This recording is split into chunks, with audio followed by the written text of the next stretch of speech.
All right, guys, welcome back to the Crypto Boys. Joe P is here with you, and I think I almost messed something up, but I think we're good to go. Been getting notifications, which is good on our live, so that is fantastic. Also, if you guys missed it, go back and watch a video. I shot a really super duper short video yesterday about scams from Voyager. If you are getting emails, don't click on any links. If you're getting emails from Voyager saying, hey, you can get extra APY, you can get additional stuff for waiting for so long, that's bullshit, guys. Everybody knows that. People don't give you stuff for free. That we learned that with Celsius. We learned that with Voyager. And now we're potentially going to have to learn that from Compound. Compound is one that is up. We'll talk about it here in 2 minutes. Give me 2 minutes. We'll get there. It is a lending platform, a DeFi platform that you get APY, blah, blah, blah. This is the same thing over and over and over. Don't fall into these traps, guys. All right. Well, thanks for joining. It is a Wednesday. It's hump day. We're getting there. Slowly but surely, this is an ATIP. I don't know if we've ever done a live on a Wednesday at 3:40 ever, but it worked out. So here we are. All right, guys, let's get going. All right, currently, of course, this little pop-up thing pops up every single time. Updated the system, and it still does it. All right, coin market cap, $1.19 trillion as of right now. The Bitcoin dominance is sitting at 49%, 49.8 actually. James C., what's up, man? Thanks for joining. Yeah, so just south of 50% again for Bitcoin dominance. That's still very, very high. ETH dominance dropping a little bit. Are we going to see a massive alt run? And when is my question? Because as of right now, we've been seeing things kind of peak for a little bit and then they kind of come back down. Also, fear and greed index. I like the new little widget that they have up here, 63 for your fear and greed index. I kind of disagree. I think it's more like 50, straight up boring, but is what it is. And that's where we're sitting currently. So again, look at this. On the week, Compound, like I said, is a DeFi lending platform protocol that if you stake your stuff, you get a certain kickback or whatever it is. That is the basis of Celsius. That was what they were trying to achieve with high API with Voyager and all these other platforms that have been dissolved since. So be very careful if you're putting your money into Compound. I wouldn't recommend it, but is what it is. Aave's up there. Litecoin's up over 20%. Flow, which was up 60% last time I looked, a last live that we did, pretty high up there. Solana, for some reason, I have no idea why. Who's putting money into Solana right now? Don't know.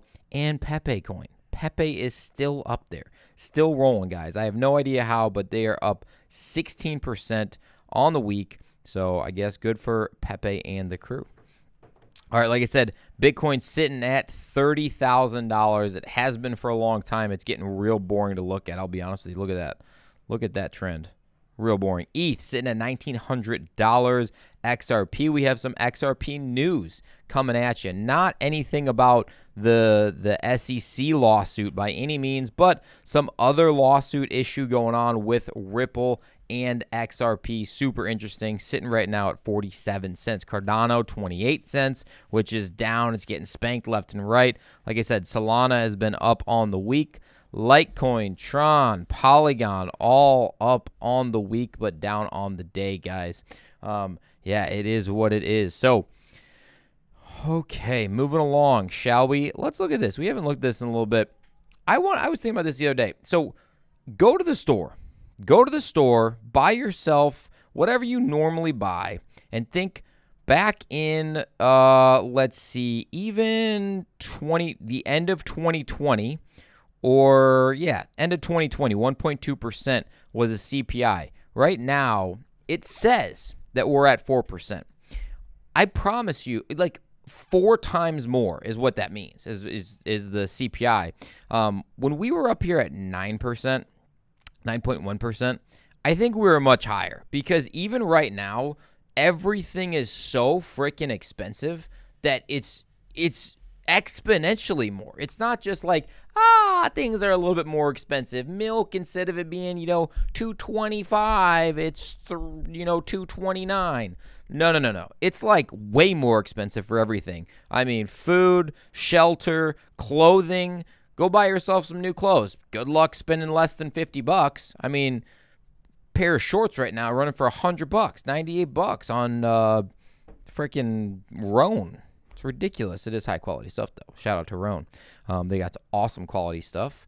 But yeah, seriously, it's ridiculous. Food is just way, way, way too high. I have no idea how. Oh, look at that. Unbelievable. Unbelievable. They were saying 11% as opposed to way back down here, 3%. I mean, this is ridiculous, guys. Ridiculous. 6.7% just for food. Yep, that is correct. 100%. Look at that. Food away from home. This is ridiculous. Unbelievable. Food away from home still going up, 8.3%. Unreal. All right, guys. Well, that just makes me mad. It makes you mad. I know it sure does. So things are more expensive. What does that mean? That means buy yourself some Bitcoin. Get out of the rat race in some way, shape, or form. Get yourself a good job and keep that job. Don't be an a-hole. And, yeah, kiss some babies. Boom.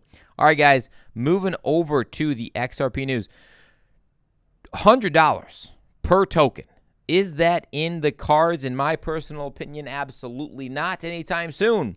But we do have an analyst talking about the burn rate, which has increased exponentially for XRP. If you hold XRP, you got to do two things. One, drop a comment. Let me know how much XRP you have and how long you've been buying it for. And two, hit the like button. If you don't have XRP and you do not like XRP, you know that you should also hit the like button because I would appreciate it. That would be awesome. Thanks for joining today. All right, guys, the XRP burn rate has increased a lot. Looking at these numbers, it's kind of boring, actually. But today, the total supply, blah, blah, blah, blah, blah, blah. Let's see. Yeah, there's a percentage here. Oh, average of approximately 8,233 XRP burned per day. That has increased a lot over the last 30 days. So, guys, the rate is going up, and the XRP price is going down as of right now. But this is after that flash crash, so don't pay too much attention to that. Will that drive it up? Will it drive it up to $100? Absolutely not. I mean, it's not even close to that right now. I mean, XRP sitting at number 6 on CoinMarketCap is sitting at 47 cents. That'd be ridiculous. No, there's no way. James C saying 0 XRP, but I'm thinking about it for a short-term investment. VeChain might be a good investment, though. We have plenty of VeChain. We are getting it off of Voyager. Actually, it is not in kind. If you are in Voyager as of right now, VeChain, one that we have a lot of, free the VeChain, as you guys have been saying for a long time.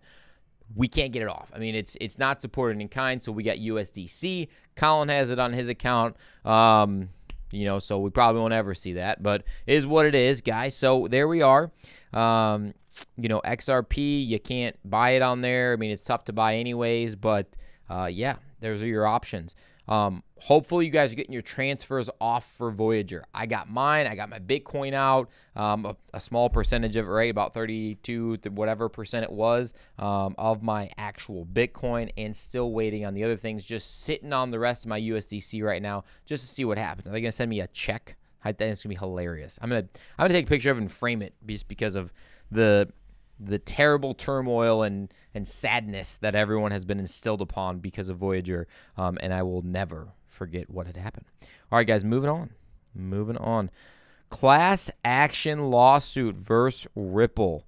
Judge allows U.S. XRP investors to pursue security claims. So what this is meaning, guys, I didn't even know this was going on, I'll be honest with you. So there is someone going out and suing Ripple CEO Brad Garlinghouse to say, where did it say this?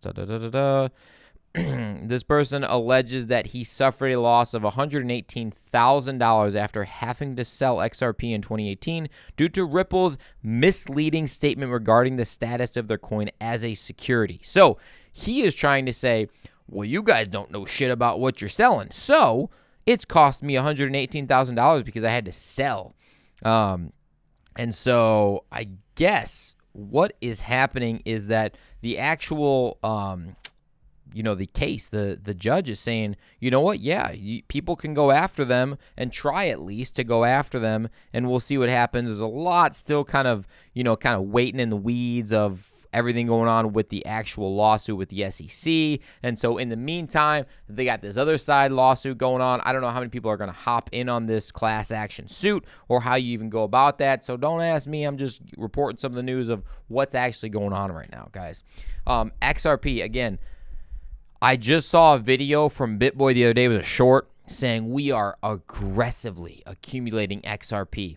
The only reason, in my personal opinion, why he's doing that, I don't think he thinks that they're going to win the SEC lawsuit.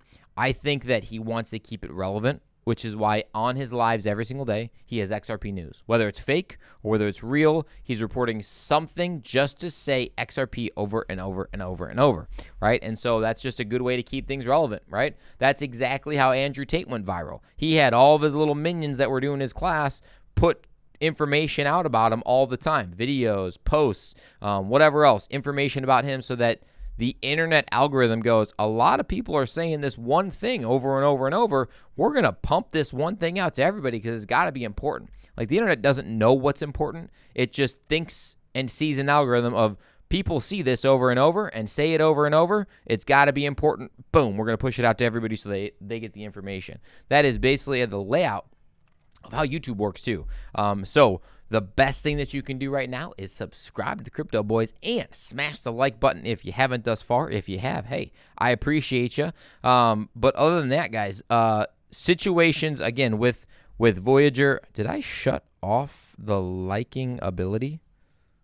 What is going on here? Something happened with the settings on the computer with the Ecamm Live, which is what we use, which is great. It's a great product that works really, really well. However, something happened, and I still haven't figured out exactly what the hell is going on with it, so I need to fix that. Let's see. Question and answer time, guys. If you guys have questions, I got the answers for you. James C. saying VChain at 2 cent 10x.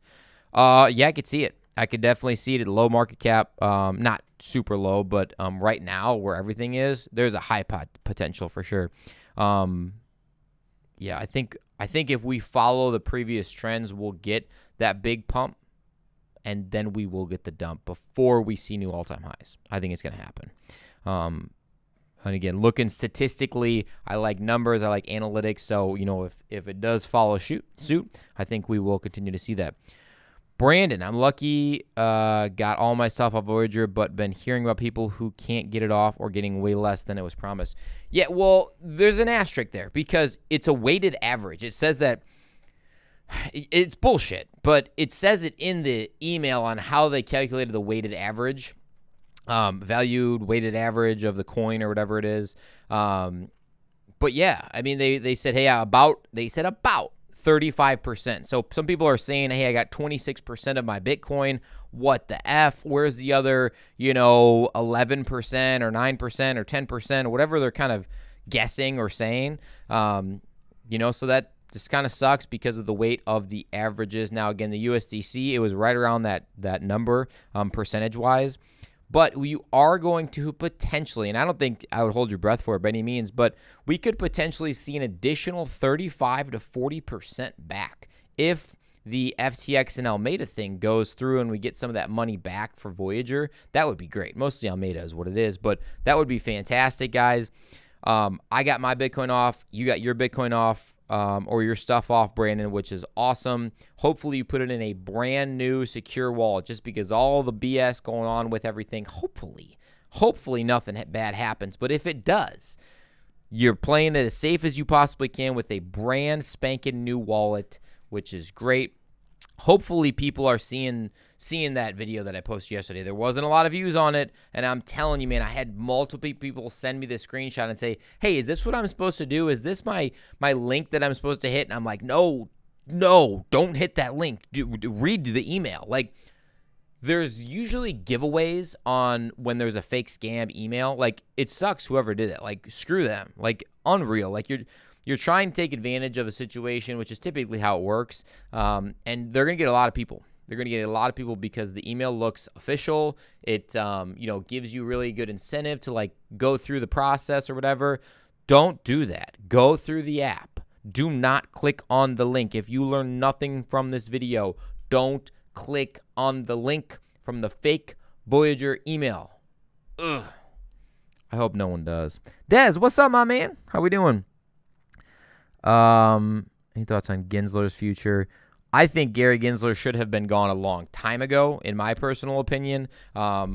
They're calling for him to get out of office, to get the hell out of there. I think it will be a matter of time because, yeah, man, he is anti-crypto to the T, which is crazy because at MIT he used to teach blockchain technology.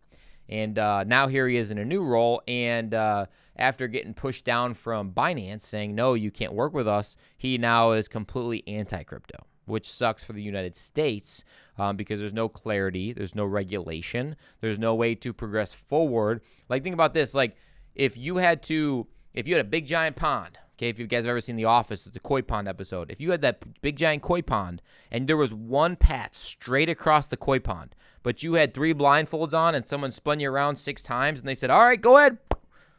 You don't know where you're going. You're going to fall right into the koi pond. Like, the likelihood that you follow the path that they want you to is going to be so slim that it's not going to happen, right?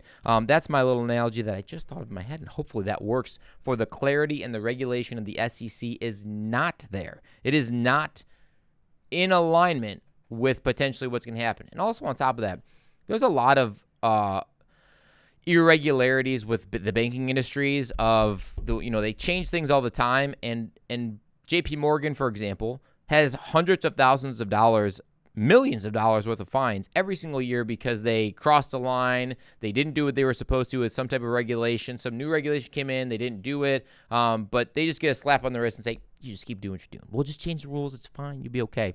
Whereas if it's crypto industry, God forbid, oh my God, yeah, they're sinners, they're trying to steal money, they're scammers, blah. Got here. All right, guys. James C. Gensler was in the FTX crash. I do think he was. Just seems sus that those big players are moving on. It's probably lagging indicator. Exactly. They're all moving on. Never quit. What's up, my man? Thanks for joining. Dude, yeah, Gary Gensler in with FTX, there's so many people that were co-mingling with FTX and Alameda. I think it's complete BS. Why has the story not come out of exactly what's going on? I think there's very, very few people that will be able to push that issue because so many people are tied to it. If your boss goes, you probably shouldn't touch that, son. That'd be a bad idea. It's probably because he was probably part of it. He probably got paid off somehow too. Ridiculous, man. All right, guys. Well, that's all I got for today. Hopefully you guys had an awesome 4th of July. Trying to get that content back out to you, but it's tough, man. It's really tough when, go Google crypto news. Just spend 5 minutes looking crypto news. They are stretching these articles to try to make anything relevant right now because nothing's positive. You don't want to report negative news all the time. I don't want to report. I'm here to report good news, good things that are happening. Voyager, getting your money back. That's great. Other things like that. That's what we want. But, man, is it tough. For sure, James C. All right, guys. Have an awesome rest of your day. Awesome Wednesday. Hopefully you guys saw some awesome fireworks yesterday. And, as always, thanks for rocking with the fittest crypto channel on YouTube. And I am out. Have a good day. Peace.